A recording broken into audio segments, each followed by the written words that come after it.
bring in Tirana Hassan. She's an emergencies researcher with Human Rights Watch. She's just returned from Bangladesh to Brussels, and that is where she is joining us from via Skype. Tirana, you've recently returned, as we're saying, from Bangladesh. What did you see from a human rights point of view with all these protests that are going on and now deaths registered as well? Well, what we found during our investigation was very alarming. I mean, as you've noted, there have been protests going on in Bangladesh, for over a year, and particularly since February this year, there have been massive movements taken to the street, and we've documented alarming patterns of protesters being killed by the use of live fire at the hands of Bangladeshi security forces. Clearly there are tens of thousands of people taken to the street. But what we documented was live fire being used, and the fatalities all had bullet entries into the head and chest. So that's very worrying, because it's not just that the police are trying to control the crowds, they're shooting live rounds of ammunition in a way that is bound to kill. So what you're saying is that security forces then are firing deliberately at these protesters, Tirana? Well, what we did document was that on many occasions the security forces have tried to use rubber bullets. They've tried to use smoke screens, and with the number of people, they then become overwhelmed, and then they start using live fire.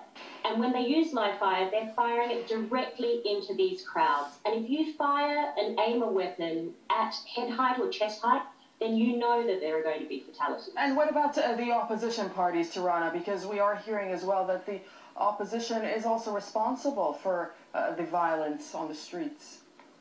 And it's very true that we did document also the deaths of a number of opposition party members who were attacked by crowds of violent protesters, and we documented the deaths of a number of police officers. And I think it's very important that all of these killings are investigated. And what we're calling for is for all of the political parties, the opposition parties included, to be calling for full restraint from members of their political parties, and doing everything that they can to deter violence. As you're saying, finally you have been calling on security forces as well as the Bangladesh government for a while to exercise restraint and launch an investigation. Has anything changed in the past few months, in your opinion, and are you optimistic? Do you see that happening at all? Is there the will to launch an investigation?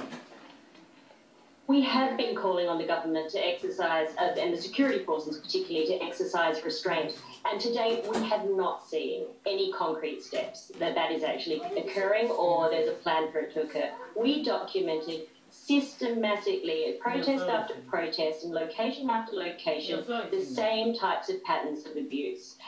There are people being shot and killed by security forces all over the country. And to the best of our knowledge, and we have asked a number of informants to see if there has been any sort of investigation into the deaths of protesters, and thus far, absolutely nothing. Okay, we'll leave it there. We'll have to leave it there. Thank you very much, though, Tirana Hassan, for speaking to us.